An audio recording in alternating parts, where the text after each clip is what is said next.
Magandang araw mga kakutsero. Ito na naman po ang inyong lingkod na si Jigs na magbibigay sa inyo ng giya ngayong araw ng linggo. Ngayon po, meron po tayong 7 magagandang karera, no? At ang start time po natin alas 2 ng hapon. Uulitin ko, itong aking giya ay purely review and analysis ko labang at walang halong information. Umpisahan na po natin. Race number 1 kung saan po magsisimula ang ating winner take all. Race 1 pa lang, mahirap na. Ang distansya po dito ay 1,400 meters. Sa tingin ko may mga panalo dyan.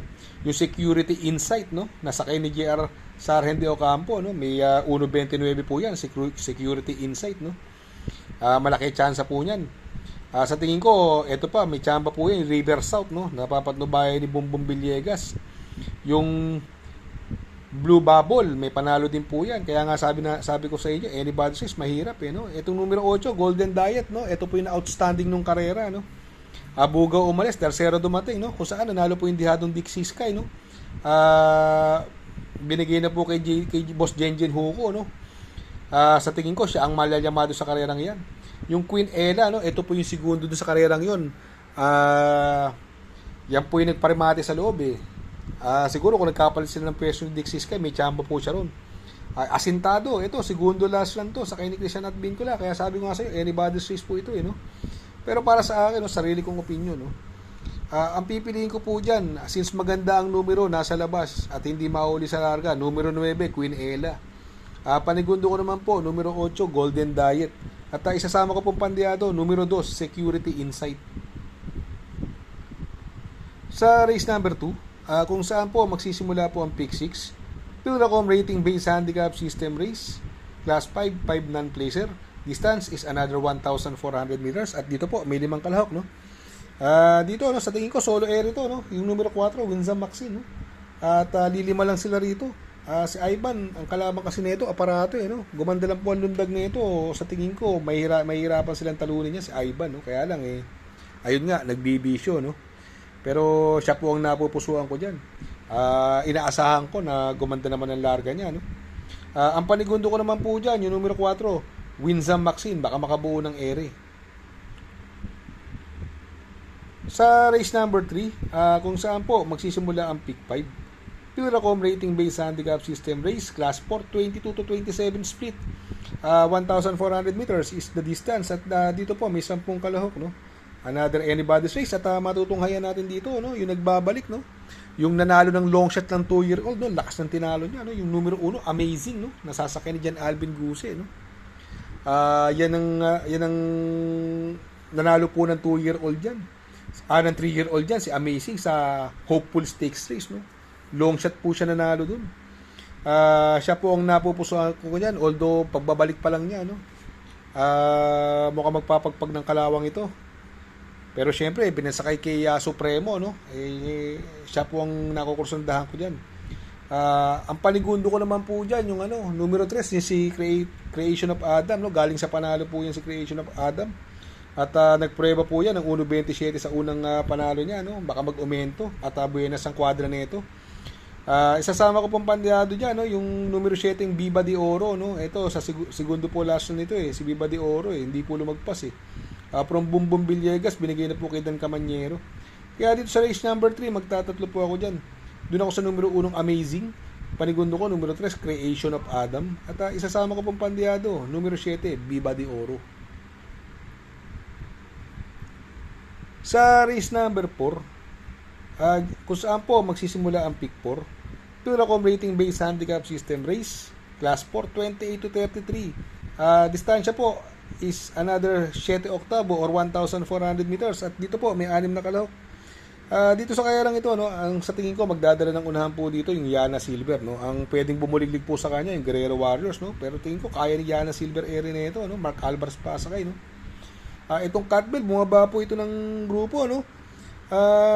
Alam naman natin itong si Catbell, giant killer po ito, no. Ito may panalo rin po yung magna cum laude at yung naka-upset ng super long shot nakaraan na 1,200 lang ang benta, yung numero 6 na I under oath, no, nang sakay na ni Jan Alvin, no. Pero para sa akin dito sa karerang ito magtatatlo po ako diyan, no. Doon ako sa numero 3, Catbell. Panigundo ko numero 5, magna cum laude. At isasama ko pong pandiado, baka makasolo ere, numero 4, Yana Silver. Sa race number 5, Pilracom rating based handicap system race, class 5, 11 to 15 split. 1,400 meters is the distance. At dito po, may 12 kalahok. Another anybody's race po itong karerang ito.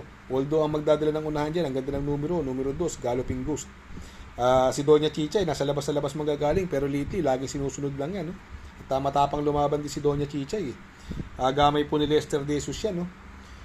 Ang pwedeng mga rumimati dyan, yung Isla Puting Bato, no? Nasakay ni JT Pabilik, gamay na gamay niya po yan. At yung numero 10 na from John Paul Gusi, binigay na po kay John Alvin. No?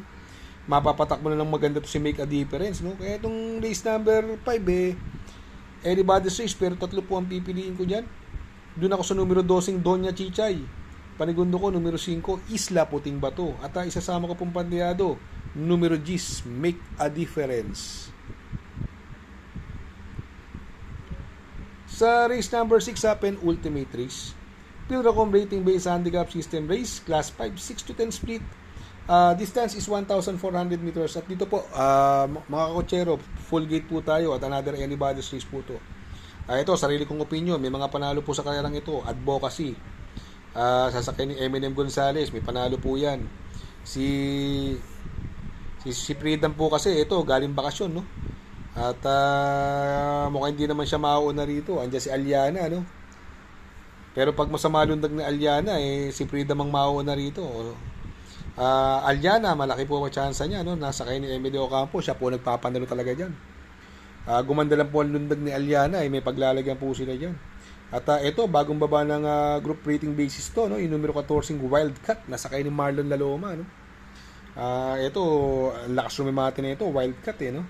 Kaya dito sa race number 6, magtatatlo po ako dyan. Doon ako sa numero 14, Wildcat. Panigundo ko, numero 9, Aliana. At isasama ko pong pandiyado rito, yung numero 3, Advocacy.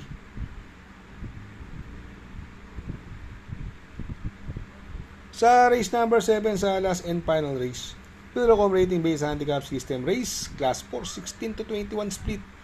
Distance is 1,400 meters at may 14 na kalahok. Another full gate po tayo. Dito sa tingin ko may mga panalo po dyan. Yung Brown Pirate baka mag-umento. At ang nagbabalik na si She's Royal, no? Ito pa ang magdadala ng una, no? At gamay po ni John Paul Gusi yan, She's Royal, no? Before nagbakasyon yan, nagsunod-sunod din po ang panalo niyan.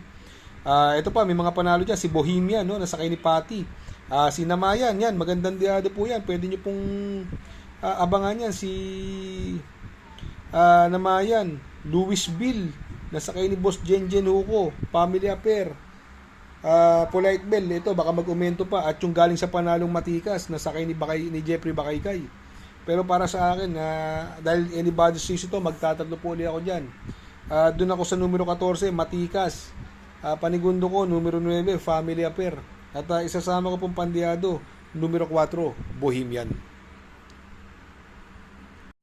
Shoutout nga pala kay Sir Pax ng Barkadahan OTV. Located po siya sa 1139 New Antipolo Street, Corner Vargas. Malapit lang po sa Abad Santos, yung bagong ginawang tulay. Very convenient and attentive po ang mga tao. Pwede po kayong mag-EB at party while betting on racing. Baka magawi kayo dyan sa Herrera, Corner Oroqueta. Andyan po ang Pipay's Halo-Halo. Ang isa sa pinakamasarap na halo-halo at homemade lahat ng ingredients po dyan, Ultimo Ice Cream. Tabi lang po yan ng Pares at tatapat po ng Kapihan. Shout out kay Sir Arnel Mendoza. Please support his channel. Shout out po Sir Arnel Mendoza. Good luck mga kakutsero. Sana po matapat ang ating giya at yung mga nakasunod, sana po ay magsitama po kayo. Ako yung makikiusap lamang at makikisuyo sa inyo na please like, share, subscribe, and hit the notification bell para update kayo sa aking mga giya. Good luck po and happy racing!